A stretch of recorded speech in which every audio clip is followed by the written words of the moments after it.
बरोबर आहे, वेद बरोबर आहे. गेल्या वर्षी दुष्काळ पडला, पिकं झाली नाही ती, त्यामुळे तुम्ही दुःखी होता. बरोबर आहे, दुःखी होता. आता तुमची पिकं चांगली आहेत, आले ह्या वर्षी पीक काढायला आलंय, पीक 15 दिवसांनी निघणार आहे आणि अचानक धो धो धो धो पाऊस चालू झाला आणि आलेलं पीक निघून गेलं.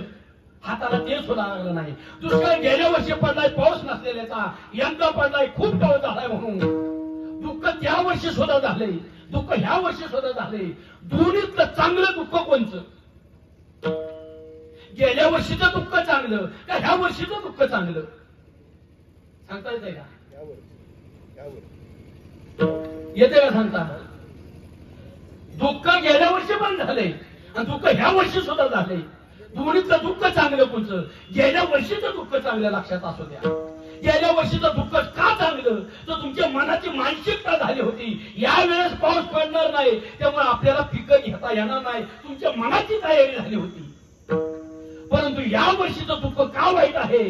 आज उद्या पीक काढायचंय 15 दिवसांनी आणि आज हातात आलेलं पीक निघून जातंय. हे दुःख पचवण्याची तुमची तयारी झाली नव्हती. हे दुःख सहन होत नाही माणसाला. तसं म्हातारा माणूस जाणार आहे, हे दुःख आपल्या पचवण्याची ताकद झालेली असती का? ती मनाची मानसिकता झालेली असती. हे जाणार आहे. अचानक घरातलं तरुण मुलगा झालं, हे पचवण्याची ताकद, ते पचवण्याची मानसिकता आपल्याला झालेली नसती, म्हणून ते दुःख आघात करत असतं. लक्षात असू बांधल्या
जशी पेंडीचा आळा सुटल्यानंतर तो सगळीकडे पांगत, तसं घरातली व्यक्ती निघून गेल्यावर पांगापांगी होते. लक्षात, दुःख प्रत्येकाला आहे. मग कुणामुळे दुःख होतं? हे मनामुळे दुःख होत. लक्षात असं मन माया जाळ्यामध्ये अडकून पडतं आणि माया अशी वेळ काढून टाकते. माया खोटी आहे. माया खोटी आहे. ती जन्माला येण्याबद्दल नसतं, मध्यंतरी भासतं आणि पुन्हा मृत्यूनंतर पुन्हा नसतं. त्याचं नाव माया.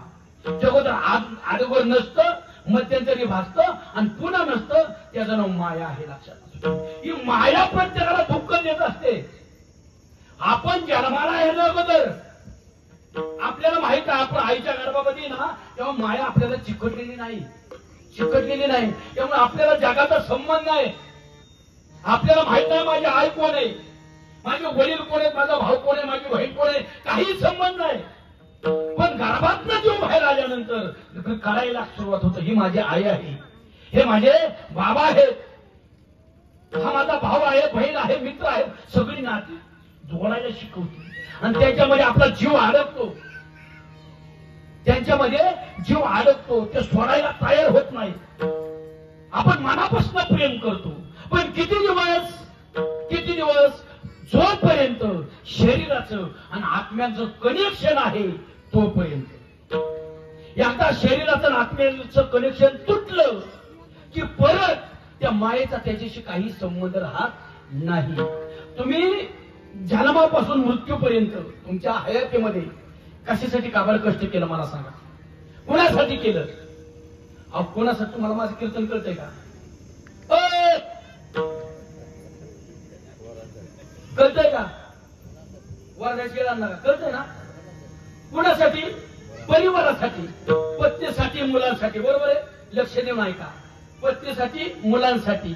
तुम्हाला माहिती मी केलं तर हे खाणार आहे ती. बरोबर आहे, मी केलं तर हे खाणार आहे.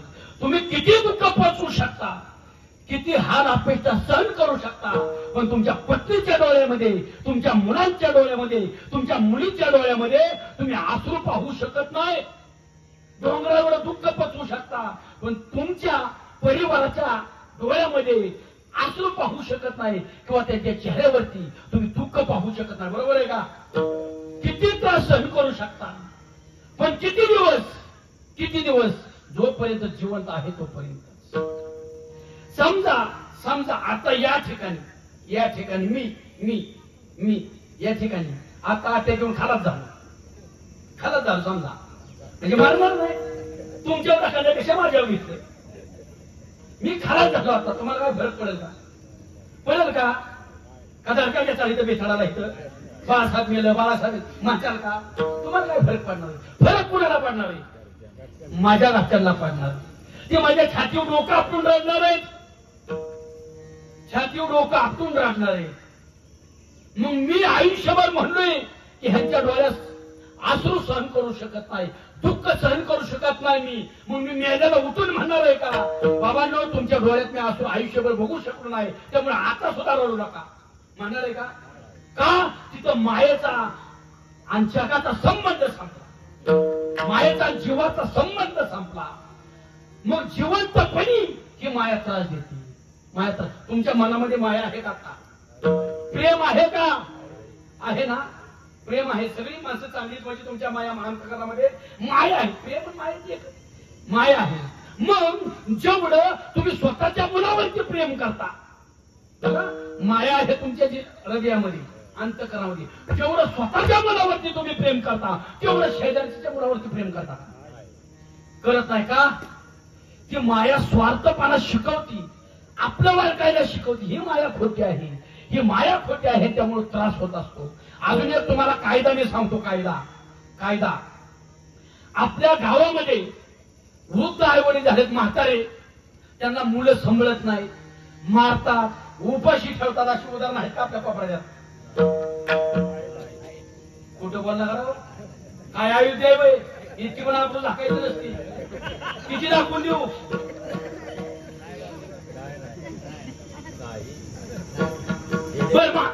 कोपरदे आयुध आहे आमच्या जगन्नाथ महाराज.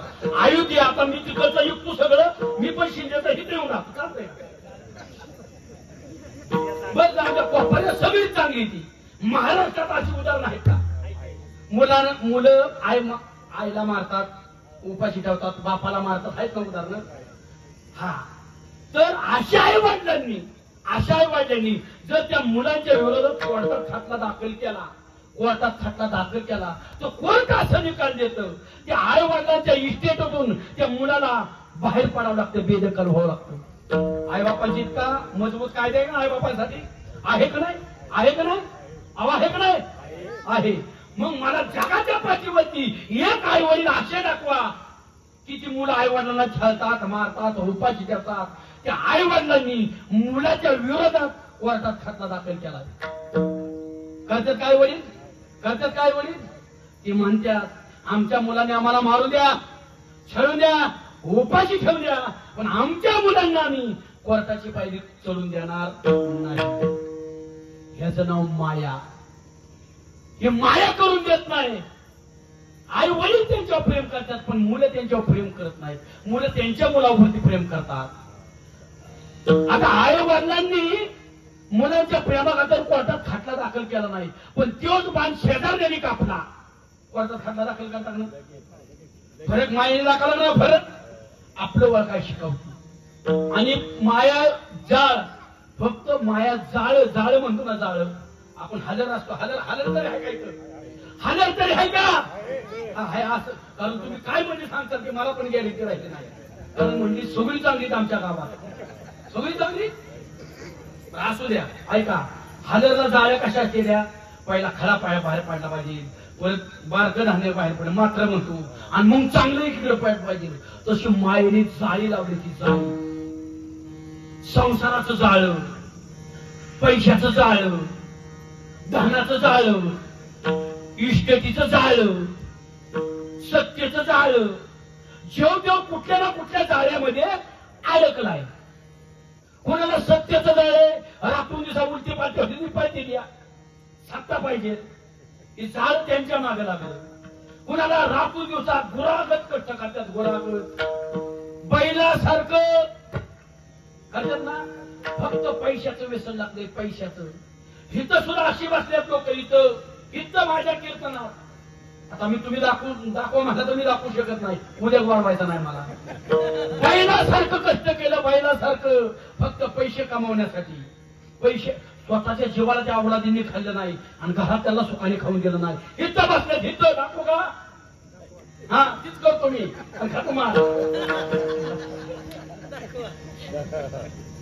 काही लोक फक्त संसार, पैसा. काही लोक संसाराच्या सदस्यांच्यावर प्रेम करत बसली, इतके प्रेम करत बसली, आपल्याला जायचं विसरून गेली. काही लोक जमिनीत घेत बसली, जमिनी.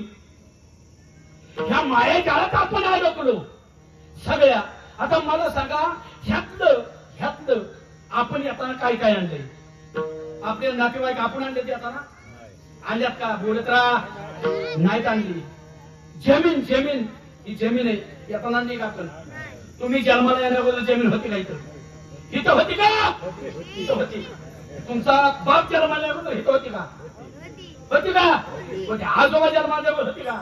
होती. तरी सुद्धा तुम्ही नवीन पाहुणा आला ना, नवीन पाहुणा, त्याला रानात घेऊन जाता, रानात घेऊन जाता, तिथं दाखवलं पाहुणं या देवा बसलं, येऊ नाही देव दिसतोय ना, त्या देवापासून ह्या बाबळीपर्यंत माझं सांगता ना. ऐका, त्यावेळेस ते रान तुमच्याकडे बघून हसत, आणि तुम्हाला म्हणतं, ए बाबड्या. मी नाही म्हणत, माझा काय संबंध आहे बाबा. रान म्हणतं, रान काय म्हणतो? ए बाबड्या, ए मूर्खा. रान म्हणतो तुम्हाला. अरे मला रान म्हणतं, मला माझं म्हणणारी तुझ्या आधी लय मी वाटायला लावल्यात, मी त्यांचा झालो नाही, मी तुझा थोडासा